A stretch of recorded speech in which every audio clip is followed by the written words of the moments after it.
Hi, my name is Michael Bean. I'm a professional acting teacher. I've been teaching acting and acting for about 20 years, 20 something years. This is your free lesson for myfreeactingclass.com. So we've just taken a 9-month hiatus. We're coming back with a brand new format.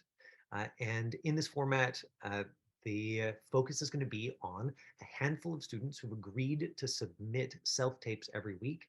So rock on, like hooray for those brave students. I'm going to introduce you to them today. We're going to talk to them about what it is they want to work on, and then we're going to track that over the 8-week semester. So hopefully, I can hook you into seeing this is a process of not just embracing imperfection, but using that as the fuel for good acting. So in my opinion, good acting and vulnerability are basically it's not a Venn diagram, it's like a circle. If you look at the social work definition of vulnerability, it is uncertainty, risk, and emotional exposure. Like that's that sort of textbook definition of vulnerability. And when I first heard that, I was like, that's the best definition of what I think good acting is. I mean, obviously there's technical elements outside of that, but uncertainty, risk, emotional exposure. I genuinely don't know if I'm going to say these lines right, or how the other person is going to react, or what's going to happen. I'm taking a risk, not a crazy risk like I'm going to invent a new story or invent new lines, but I'm taking emotional risk. I am taking the risk of revealing myself, which, like, let's be honest, feels risky to everyone, not just creatively, but socially, to show up and be like, yeah, I'm going to include more of myself in this space. That feels risky for most people, most times, except for the like pure extroverts who are like, what? Why do people feel risk there? Yeah, bring it. If that's one of you, great. Happy to have you in the group. Uh, and emotional exposure, to show up when you're feeling sad, to show up when you're feeling unsure, and in the context of acting, what makes that safe, or maybe safe isn't even the right word, but what makes that a tolerable risk is that you're putting it inside the container of the acting. That's where your vulnerability is held because it is in service of telling the story. It's not just like, you're being wildly vulnerable. I hope this works out well for me. It's I'm using all of the layers of uncertainty and complex feeling that are in me, and I'm putting it inside this container of the story. So that when folks who don't aren't privy to this behind the scenes process that we're going to let people in on a little bit today, watch it. They're like, oh wow, the that character is having all of these feelings. And this is something that I end up talking to students about all the time. And I talk to students about this whether they are 9 or 19 or 39 or 90. Okay, I haven't actually had a 90-year-old student yet, but I've had 69. Like uh, but in all of those cases, so regardless of the age of the student, I end up talking to them about tolerating the uncertainty. That my opinion is that as an actor, you are gaining a series of technical skills, and we're going to talk about some of those today. But then in terms of navigating it emotionally, you are basically building your tolerance for how weird can I feel? How unsure can I be and still stay inside of this? Because that's your power pack. That's your fuel. As soon as it stops feeling vulnerable, uncertain, alive, then you need a whole new set of tools to make it vulnerable and uncertain and alive again. So let's hope that it stays that way for a while and that we just give you more tools for surfing that wave. And certainly if when we get to working on your scene, if the place where you're at for yourself personally is like, my waves are small, like, I don't know, I kind of feel nothing. If that's where you're at, well, then there definitely are tools for like, how do I build that up? Like, how do I give myself a wave to surf on? But most of my work as an acting teacher is somewhere between like vulnerability coach, and creative decision support. That this is this particular artistic path. So thanks for joining me today. I'm excited about this. One of the things that I typically start my classes with when I am teaching a regular class. So I'm going to start you with this today, and the folks who are actively participating, I would invite you to throw this in the chat window. And then everybody else who's here watching today would also invite you to throw this into the chat window. This is a tool called, or a modified version of a tool called the Mood Meter. This is by a guy named Dr. Mark Brackett at the Yale Center for Emotional Intelligence. Uh, the and so what we're looking at is high energy to low energy, right? So high energy is up at the top, low energy is down at the bottom. High pleasantness is over here on the right, low, here, +5. Low pleasantness is all the way here over on the left. So again, this is called the mood meter. And so what I want you to do is throw in the chat window a color. And everybody's always like, but I have multiple colors. Do you though? You definitely have multiple feelings, and absolutely shift moment to moment. But the dual exercise I want you to do is I want you to give me a color where you're like, yeah, I'm yellow today. And maybe I'm just like this little corner, I'm just barely yellow, but today's yellow. I am higher energy than low, and I am more pleasant than unpleasant. So I'm a little bit yellow. And like, yeah, I think that's probably accurate for where Michael Bean is today. And then I want 3 words to describe your inner experience, and they don't have to be any of the words on this list. This is just to prime your imagination. And the groupings of these words, are what makes the most intuitive sense to me.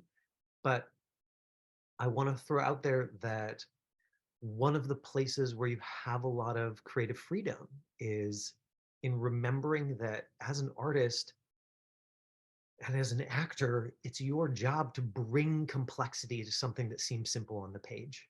On the page, we can see that the person is angry.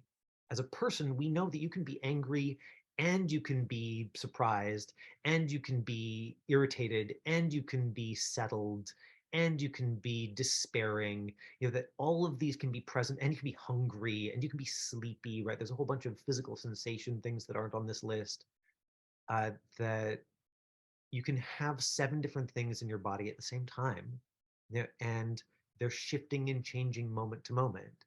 And you can't, as a writer, put that on the page if you want people to understand what the character's going through. You just can't say, in a film, in TV script or a novel, Nat was happy, sad, angry, scared, hungry, tired, confused, or the person reading is like, what is she feeling? The story makes no sense. This writer is just dumb. But as a human, and as an artist, we can remember that, of course, we have depth and complexity to our experience. So uh, all of that is to say, throw a color into the chat window and 2 or 3 words to describe your experience of right now. And particularly the color is useful for me, but really all of it's useful for me if I'm working with you. Because if I see that Shoku is having a blue day, then I'm going to try and take advantage of that, or I'm going to try and teach to that. And I just think it's a useful exercise to start every class with. So I'm going to pull the mood meter up and give you the Jeopardy soundtrack. Dun, dun, dun, dun. No, wait, is that's a different game show? I forget. Um, the and let you throw a few things into the chat window. Right, so I think that if you want to bring the depth of your own experience to scenes, of course you want to be fuchsia, right? Of course you want to be 2 things. This is the game. Is can you say, okay, you know what? If I have to pick, I'm in this quadrant today. I'm lower energy or I'm high energy, and it might be different 2 minutes from now. Of course, it might be different. Beautiful. Okay, thanks for throwing some things in there. So so I think we're going to work on Shoku, and then Christina, you're going to be on deck. So what I've got here is Shoku, Christina, Danielle, Natalia, Duke, Alex, and Dia will work on your scene as we finish up. We're probably going to work on just 30 seconds or so of each scene, just so that you are know what to expect. Today, I'm particularly interested in beginnings of scenes. This is something that's been very much on my mind as a teacher, and anybody who was watching lessons in the video archive, you'll see that this has been a particular focus, and I think is a useful focus in the world of self-tapes, where instead of seeing 10 people in person, they're seeing 100, 150 self-tapes. That the first 15 seconds of your tape is more relevant than it ever has been. Because folks are often looking at these the way that somebody would look at an Instagram reel. They're watching a few seconds and they're like, huh, huh, huh. And then they're kind of making a mark of like, who are they going to go back and watch all of later? Or one of them, you might grab them and they'll watch the whole thing. But I think they're making that decision, and probably they always made this decision, and it's just even more prevalent or even more highlighted in this new world. Uh, they're making that decision in the first 2, 5, 10, 15 seconds. So how can we take advantage of that? How can, in the way that we set up our camera, in the way that we do the audio, in the way that we set up the start of the scene for its aliveness.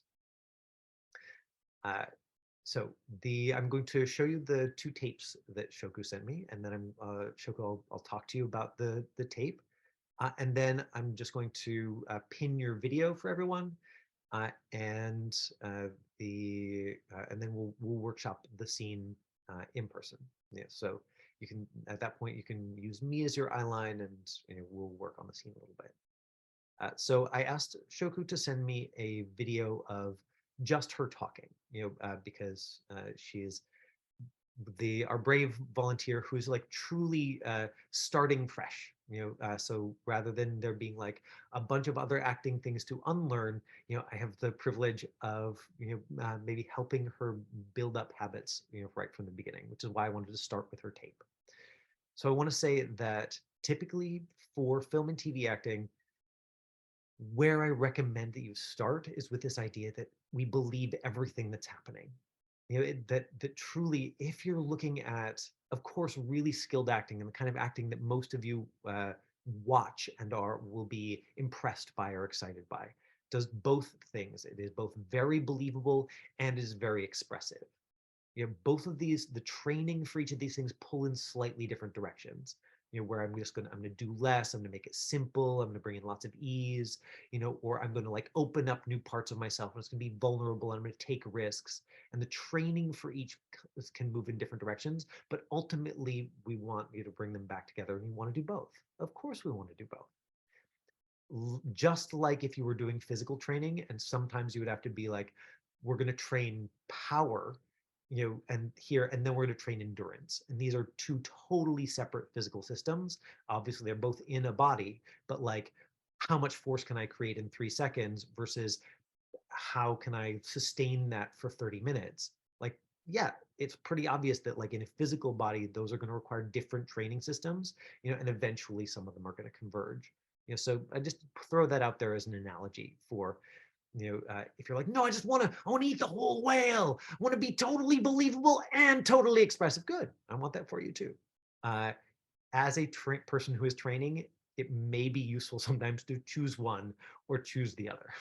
So based on my conversation with Shoku before class, I suggested that she focus just on that first one of like being believable. I'm like, I would love to be able to watch your tapes and say, oh yeah, that person I'm watching in the tape, no different from you when you're talking about breakfast.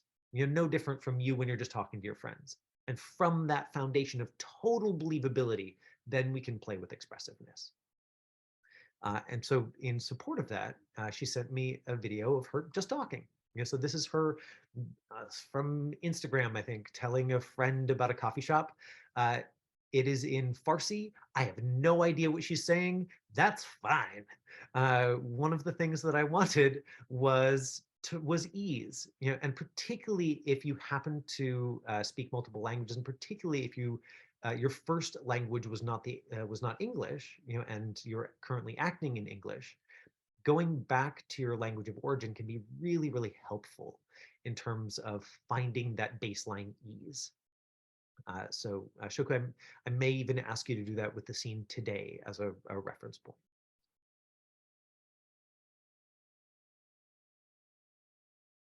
سلام به همگی. امروز دیگه کروز میده به شروع مدرسه ها و من برو میام.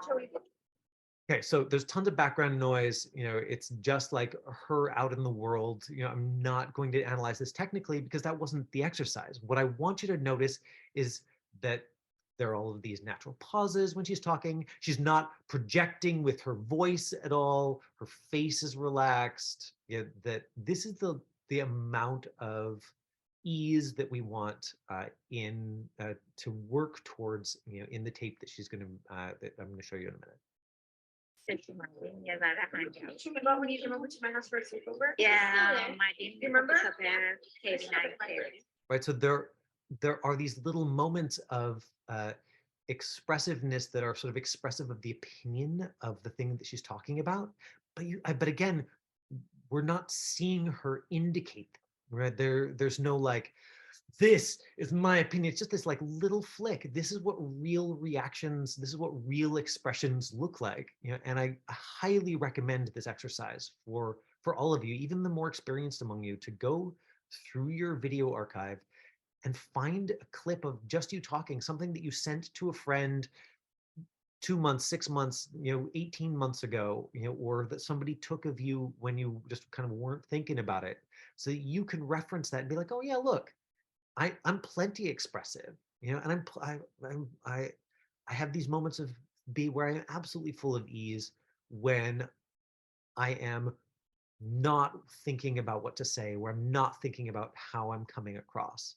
And that's the baseline that we want for film and TV acting. تایم هپی اورشه و کسایی که به غذاهای دیگه. She's also often pausing.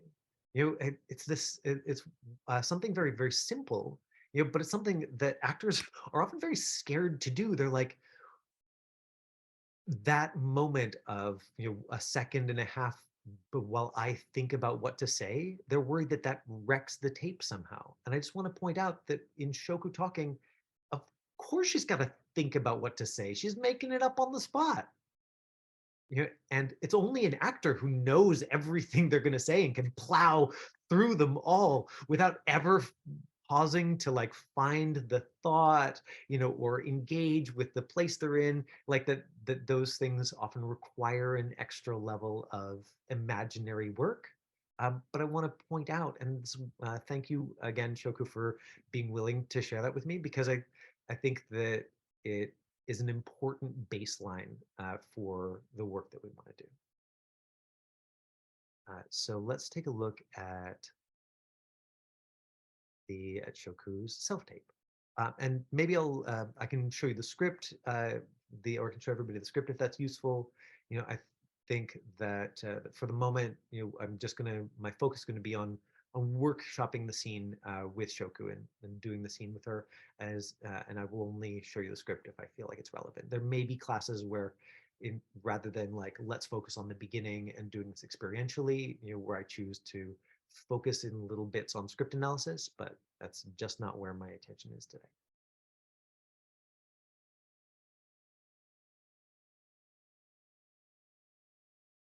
You have a call on the main line. Who is it? And Alice King. She says it's urgent. Tell her I'm in it. Okay.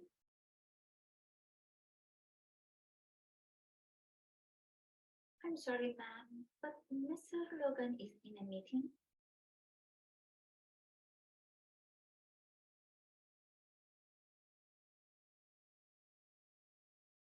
Okay, now for reference, I was late in getting this to Shoku. I just sent it to her yesterday.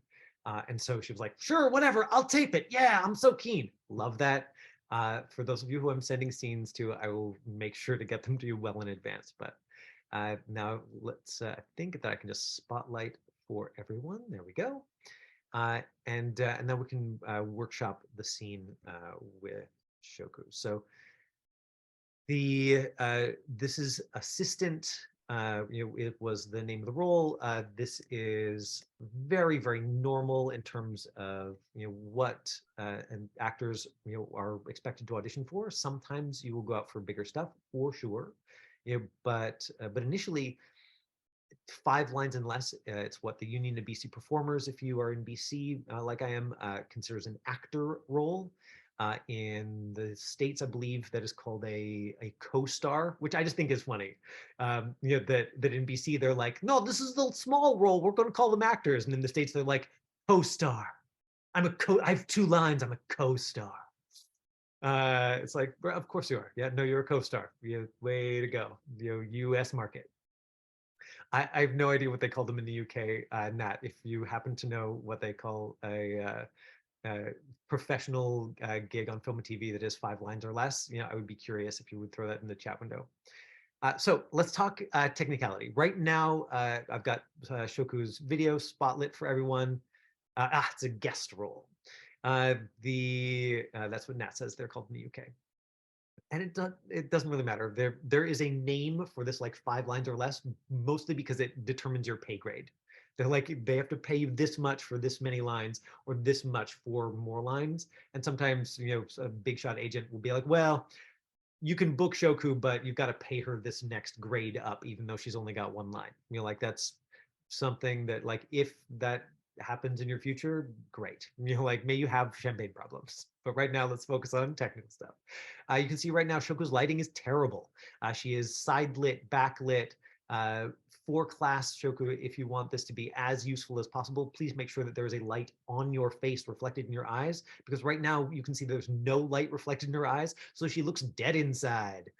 It's the light reflected in your actual eyeballs that makes you look like a real live human, and without that you just look totally zombified. So I'm gonna maybe make everybody look at me for a little bit while I talk about the technical things, and then we'll go back to you for just workshopping the technicalities. So the first thing we got was like an imaginary knock on a door. Make sure that anytime you're using mime, you're keeping it down at waist level, because we don't want to break the reality of the scene. It is not important that there be a door knock.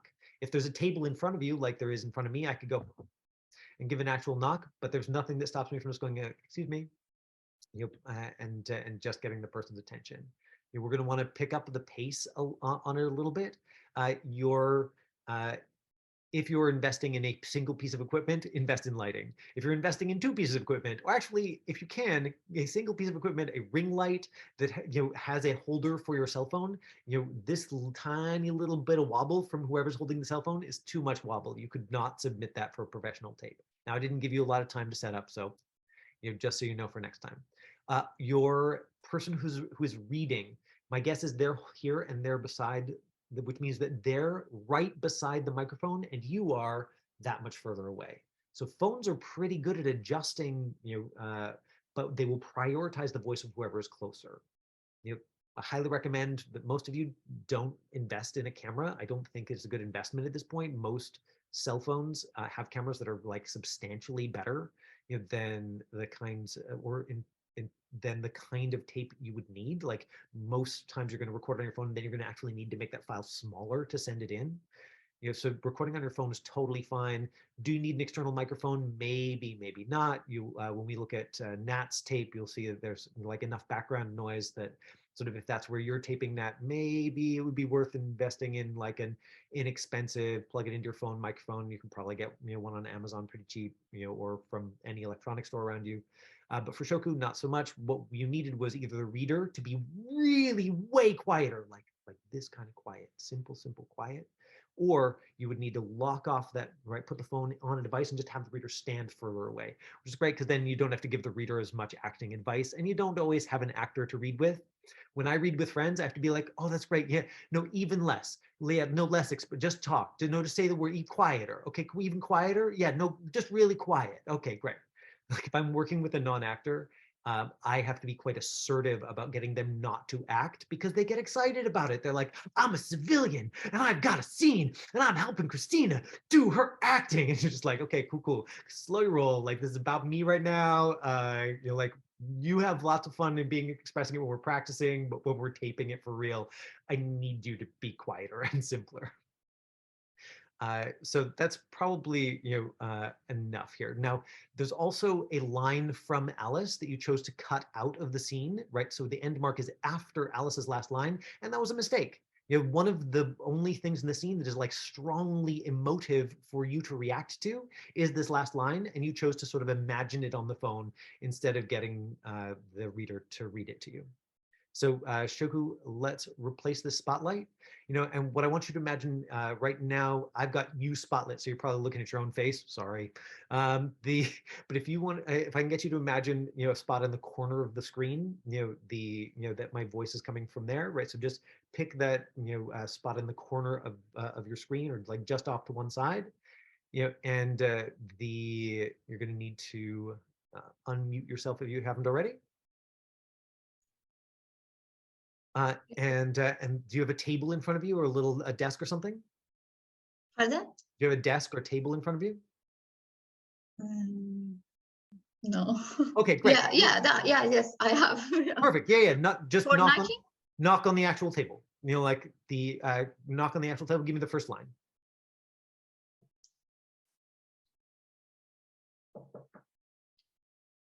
You have a call on the main line? Right. Do even less with it. Just say the words. You have a call on the main line? Great. Whisper the line. Just whisper it. Like just actually whisper it. Whisper it? Yeah, whisper the line. You have a call on the main line.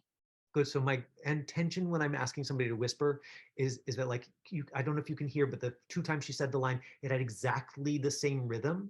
And so that means that she unintentionally rehearsed exactly how she was going to say it. Not on purpose, but we copy ourselves so quickly. That one of the things that's really important when you're learning lines is to try and keep yourself from doing that by whispering, by running it in funny voices, by trying it different ways all the time. Or when I'm learning, I just learn really, really quietly so that I'm learning them as facts, and then knowing that later I'm going to get expressive. But if I get excited about how something is said when I'm rehearsing, it'll get stuck that way. And I've been practicing a lot longer than Shoku has. So this is not unique to Shoku. It's just, she's being brave and letting us, letting me demo with her, right? So now see if you can find just like just be very, very, very simple with the line. So not you have a call on the main line, which is what you're doing, but just like you have a call on the main line. This is just a fact. Go for it. Again, this line, yeah? Yeah, just the first line. You have a call on the main line? Good. And did you hear how she did it, the identical musical delivery that she had done the previous 2 times? So she can't hear the difference. But when she watches the tape later, she's going to be like, what? Oh my gosh. And that's part of normal ear training when you're an actor. Like, you would expect ear training if you were a musician. You'd be like, oh yeah, I can't hear all the chords. I can't hear all the notes yet. You can't hear the musicality of your own voice unless you've spent time practicing it. So tell me what you had for breakfast. Shogu? Sorry. Tell me what you had for breakfast. Bread and cheese. Good. Now, exactly like you said that, with no extra volume, with no extra energy, just say this first line. Just right now, go.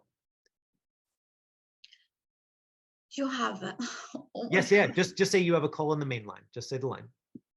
You have a call on the main line. There you go. Great. Now that to me is going to sound like somebody who said this 1,000 times. And that's what we need, is somebody who, if she's the assistant, she said this 1,000 times. Who is it? And Alex. Don't try and act it right now. Just we've got to bust it down to just facts. Okay. Acting at the beginning is just facts. If your focus is believability, just facts. Just say the line. And Alex King, she says it's urgent. But and so you hear the musicality she's putting in it, and so just bring it down to just like you were talking about breakfast, right? And Alice King, she says it's urgent, just a fact. And Alex King, she says it's an urgent. Tell her I'm in a meeting. Okay. Great. And then you get on the phone and tell like, good. So that's a lot, hey? And you'll see me working with some more expressive tools with some of the others. But I want to encourage you that to get this baseline in your body and sort of train your ears so that you can hear the difference between when that musicality starts to creep into your voice. And I'll send you something, that's it's again like just a couple of lines, for next week, so that we can stay focused on the technicalities Yeah. of it. It's a Thank you. lot. It's a lot. You're doing great. Thank you so much for being brave. Do you have any questions for me before we move on? Not now, maybe later. Okay, great. Thank you.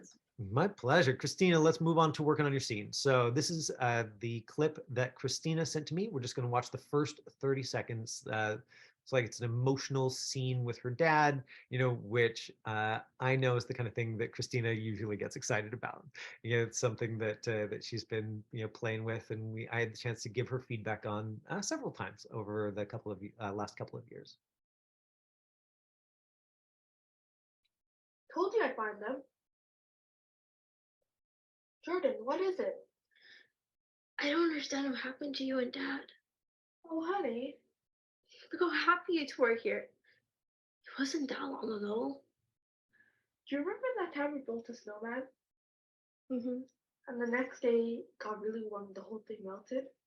Romantic love can be like that. It can melt away under certain conditions. It's not anyone's fault. Sometimes it just goes. It can't be Christmas all year round. Okay, so that's plenty for us to look at.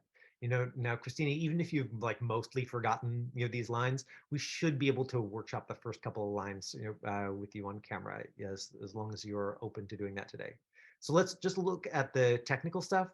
We've got her in a medium close-up, which is what you've got me in here as well. So top of the head down to just below the armpits.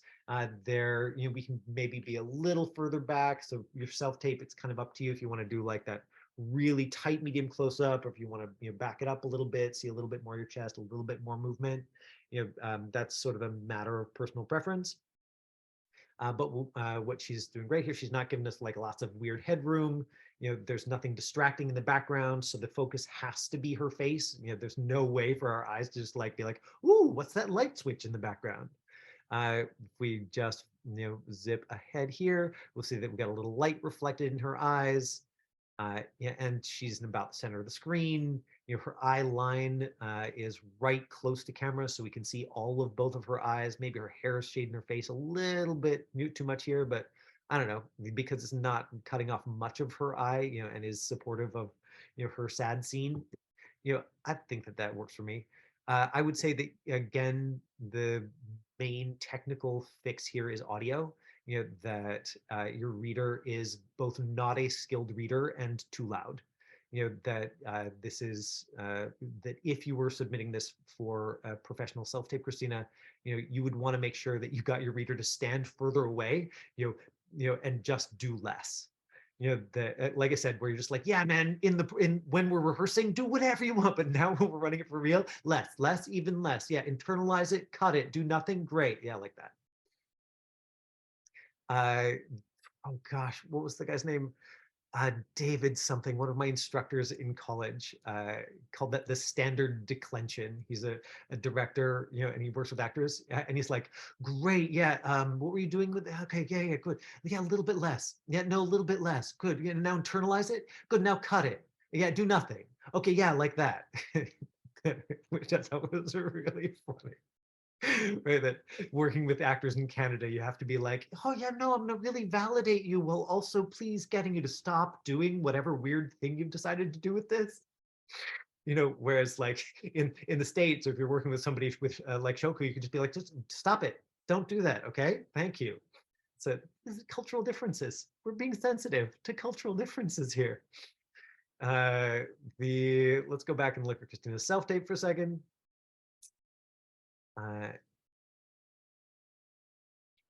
Told you I'd find them. Jordan, what is it? I don't understand what happened to you and Dad. Oh, honey. Look how happy you two are here. It wasn't that long ago. Okay, and so with something like this, I would say that we can, that we're getting we get the impression, that she's sad. Can we add depth to it? Yeah, I think that that's sort of where we're at here. Is like, now can we bring more vulnerability? Can we bring more Christina? Can we bring more than just sad, to a tape like this? So the technical fix is sort of top for me, and it's like, can we make the beginning a little bit more live?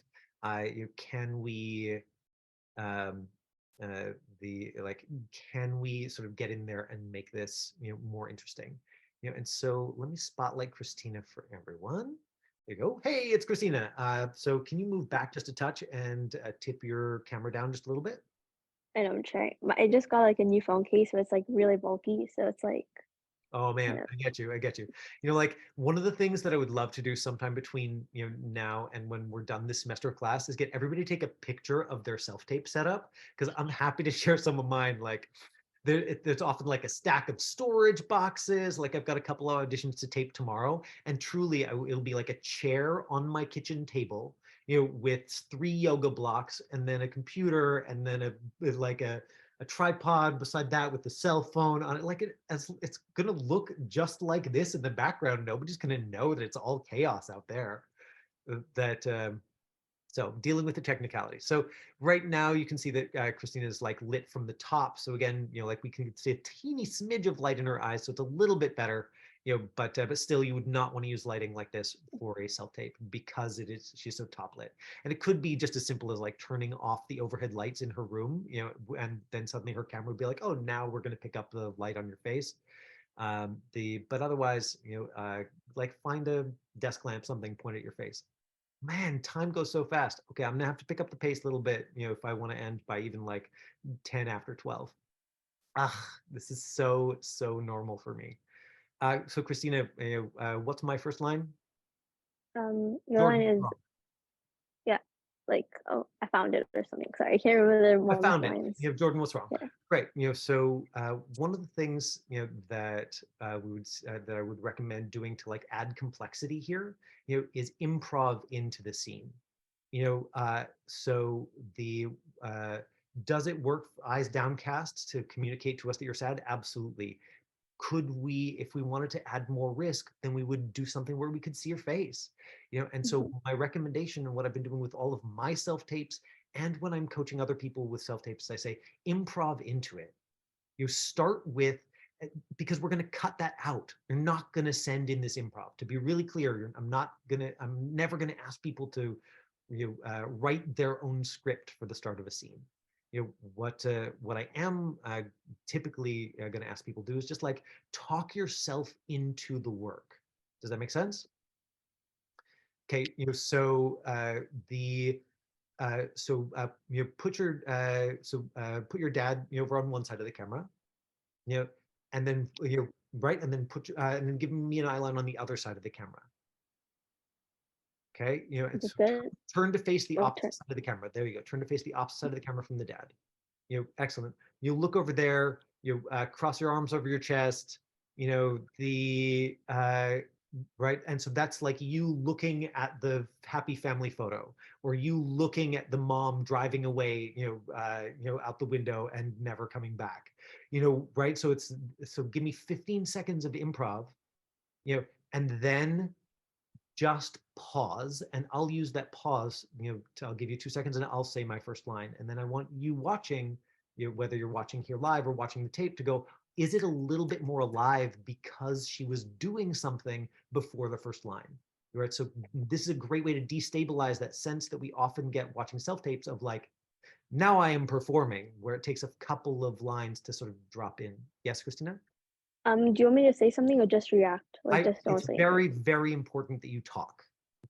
Okay. Right? Because I want it to be awkward and weird, and I want you to lean in the direction of the feeling, and it truly doesn't matter what you say, because like I said, we would cut this off of the tape and never send it to anyone. It's just for you. So it doesn't even have to be about the story. You could be like, so if I had more time, then, and I can personalize this with Christina, we might find that it's like about her dog.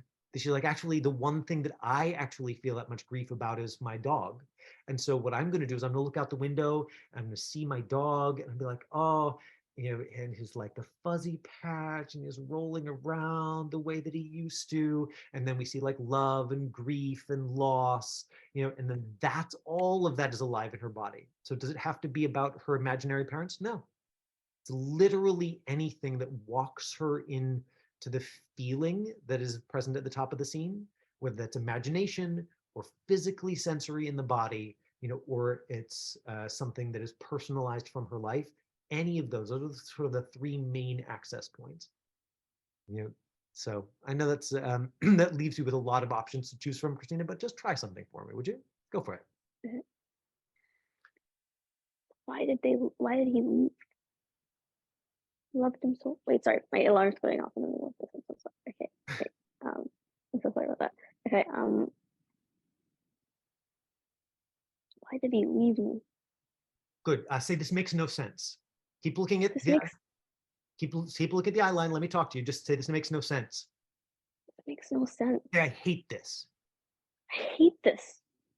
I could say like, what is even going on? What is even going on? So all of those may be present in addition to sadness, and then just keep looking out the window, and then I come up, hey, I found hey, Jordan, what's going on? I don't understand what happened to you and Dad. Beautiful, beautiful.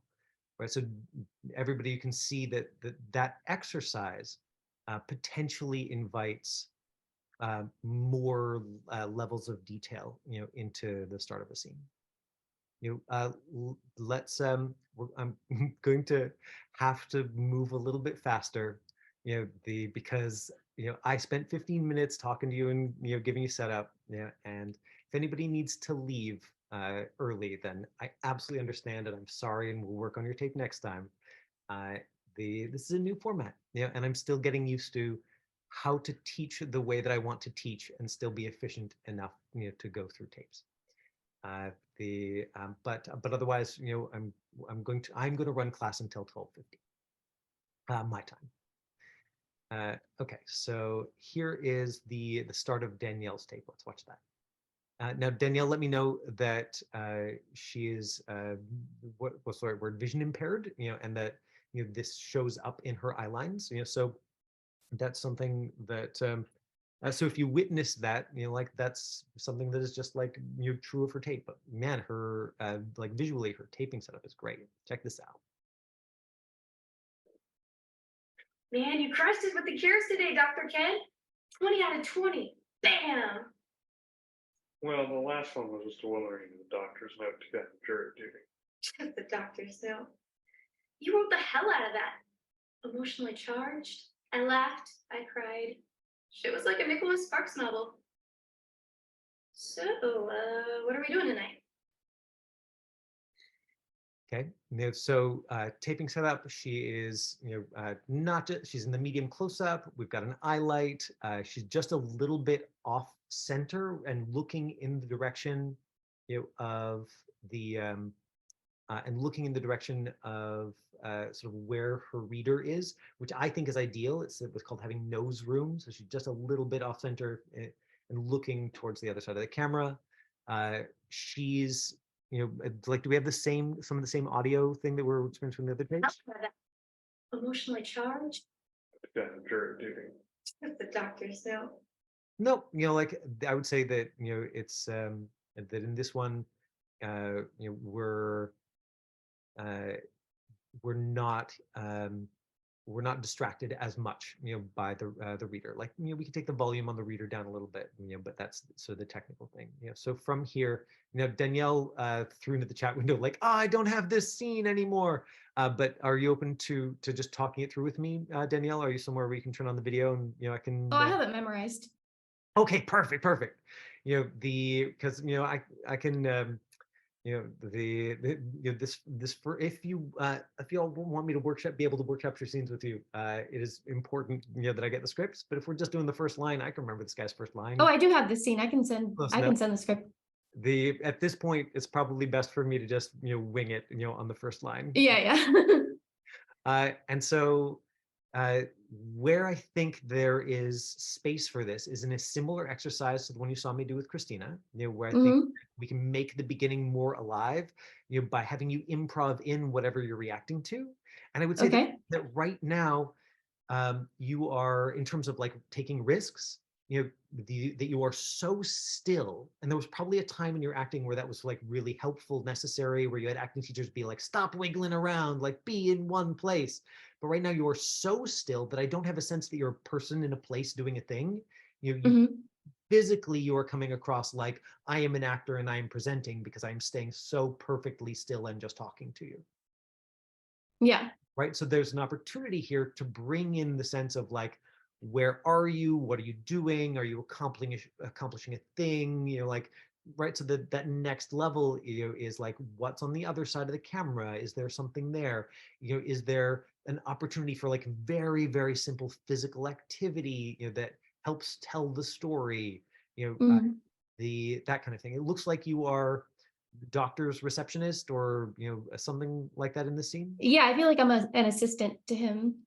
Perfect, right? So great. So that means that you probably like have stuff that you need to do. Mhm. Something that can be really, really effective in terms of simple props there is just like a pen and a paper. Mhm.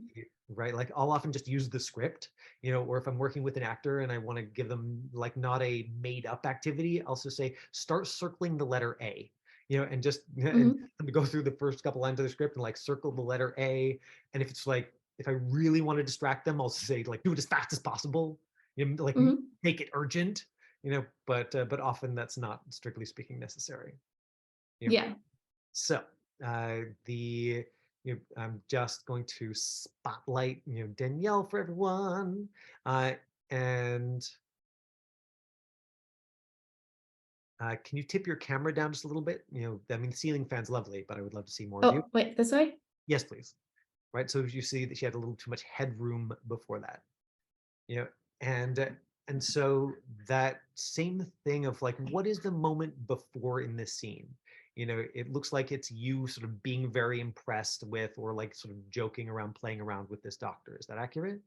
Yeah, I feel like the moment before because I'm just saying, man, you crushed it with the cure. So I feel like the doctor just walked in. I'm waiting for him like to kind of clock out for the day.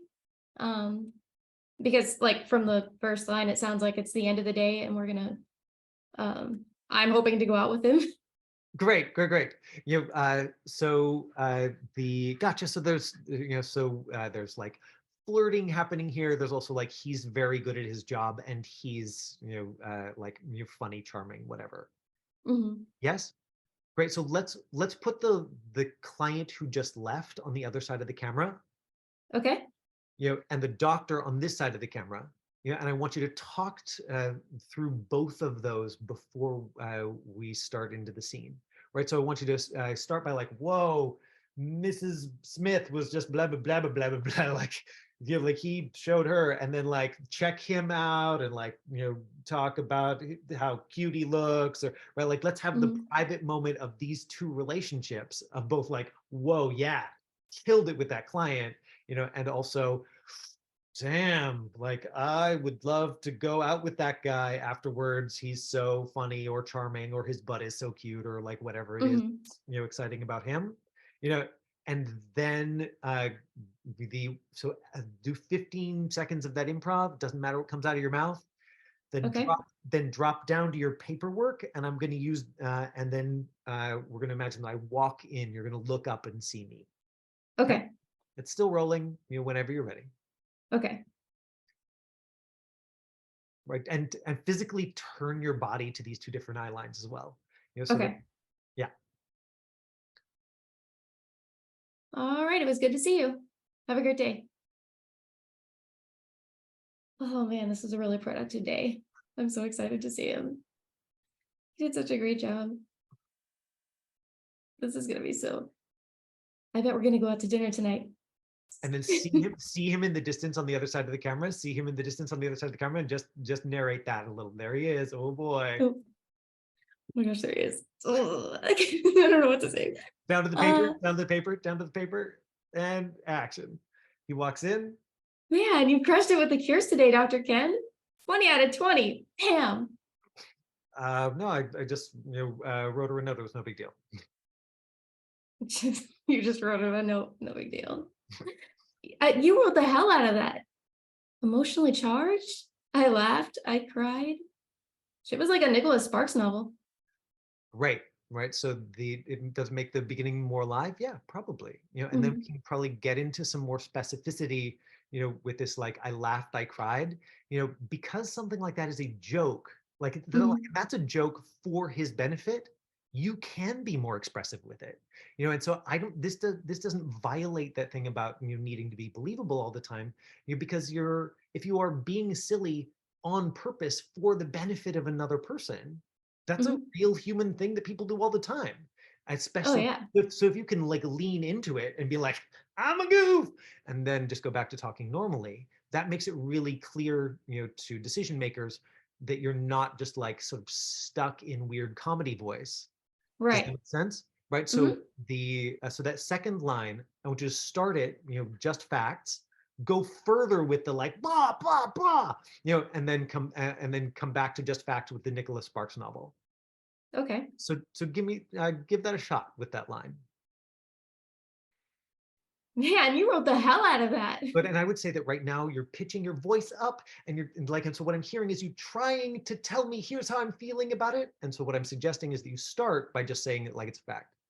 Oh, start. Okay, yeah. Start facts, like be silly, go back to just facts.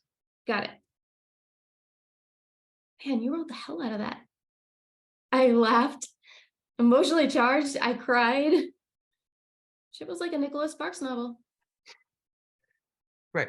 And so we would want to like continue playing with like cleaning up the eye line, but you can see what I'm getting at in terms of the Yes. flips and that like foundation of we're just talking, with like pops for playing. And you said that comedy is something that you really like, and so it's a chance for you to, or it can be a chance, for you to explore more broadly there, to be like, oh, Yes. this is something I like that that I know I have as a skill, and I'm going to take advantage of it more. I'm going to bring more of it in. Do you have any questions before we move on?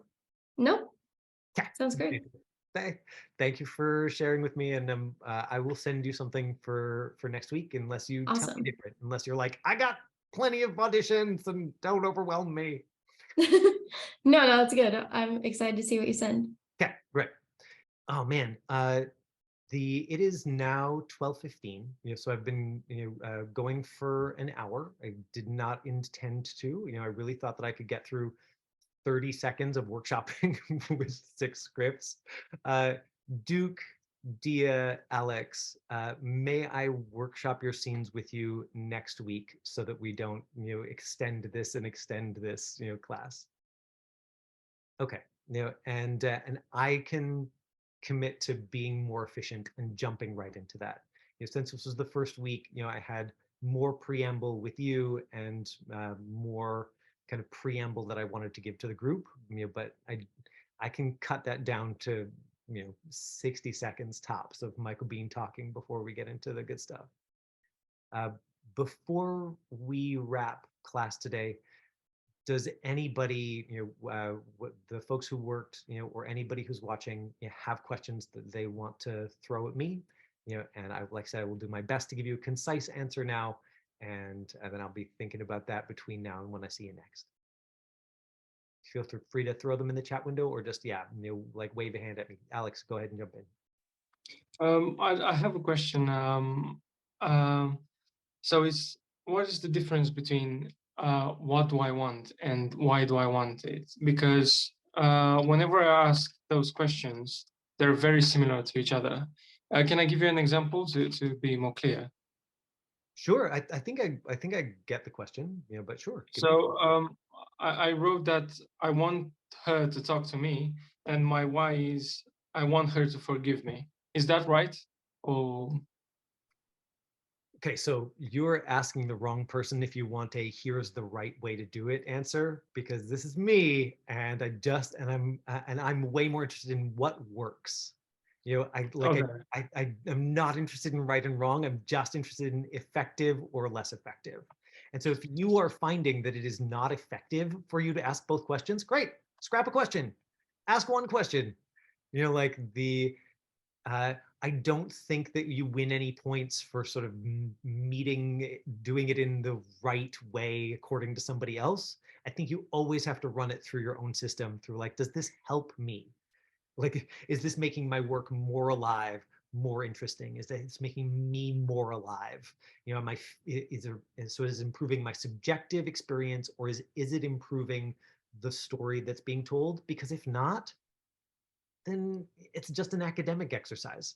You know, and there's a place for those, but I don't think it's the best investment of time and energy. That's my short answer. Is that enough? Yeah, thank you so much. Oh yeah, I got a question. Oh no, I'm gonna let Sorry, Anthony, 1 second. Christina, go ahead. yeah.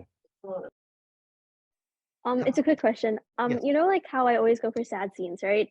Yeah. And sometimes when I try to do happier scenes, but I feel like I'm being over dramatic when I do happy scenes. So I was wondering if you have any advice on how to kind of expand your emotions for like other scenes, for Yeah, like I'm gonna send or happy. I'm gonna send you a happy scene to work on for next time, and we'll do it in person. It'll be great. Anthony, I'm I'm looking sorry forward to to cut you off there. What was your question? I was actually, are we still gonna be working on scripts too, like how we Only, usually do? only the folks who responded to my request for active participants and who have agreed to send in self-tapes each week. Only those people Mhm. are going to be working on self-tapes. You know, and for everyone else, you're going to be able to like show up, participate in watching, and ask your good questions. Oh, all right. Good. When can we watch this class? Shoku's question. As soon as I get video releases from everyone, and then I'm going to put it up online. And I suppose I only need video releases from the three of you, this time. Although I would love to get them from Alex, Duke, and Dia, so that I'm just ready to go.